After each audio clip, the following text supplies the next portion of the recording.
ပဲမင်္ဂလာပါဒီနေ့ကကြတော့တီချေရဲ့ပေါ့နော်စနေတနင်္ဂနွေအတန်း online class လေးပေါ့နော်ည9နာရီခွဲကနေ9နာရီတန်းထိပေါ့နော်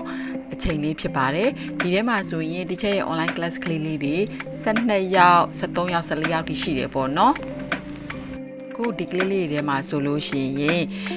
8နှစ်ကျော်9နှစ်လေးတွေပါတယ်ပေါ့နော်9နှစ်ကျော်လေးလည်းပါတယ်အဲ့ရနေမှစပြီးတော့10နှစ်13 14 15လောက်အထိကိုသူတို့တွေပါကြတယ်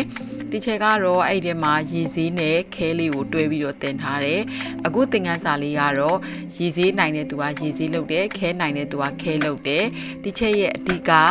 သင်ခန်းစာကောင်းစရာကြတော့ဒီချက်တို့ fashion design တွေစပြီးတော့အချိုးတွေနဲ့စတင်ရတယ်ပေါ့နော်သင်ခန်းစာလေးဖြစ်ပါတယ်ဒီလက်ရာလေးတွေအားလုံးကတော့ဒီချက်ရဲ့ခလေးလေးတေးလေးတွေကနေစပြီးတော့ပေါ့နော်14လောက်ထိ14ခန်း15လောက်ထိလက်ရာလေးတွေဖြစ်ပါတယ်ရတာပေါ့နော်အရန်ကောင်းပြီးတော့အရန်တော်တဲ့အတန်းလေးပါဒီချက်ကလေးလေးလိုမျိုးပကြီးလေးတွေစိတ်ဝင်စားတယ်ဆိုရင်တော့ဒီချက်ရဲ့မြတ်တရာ page မှာ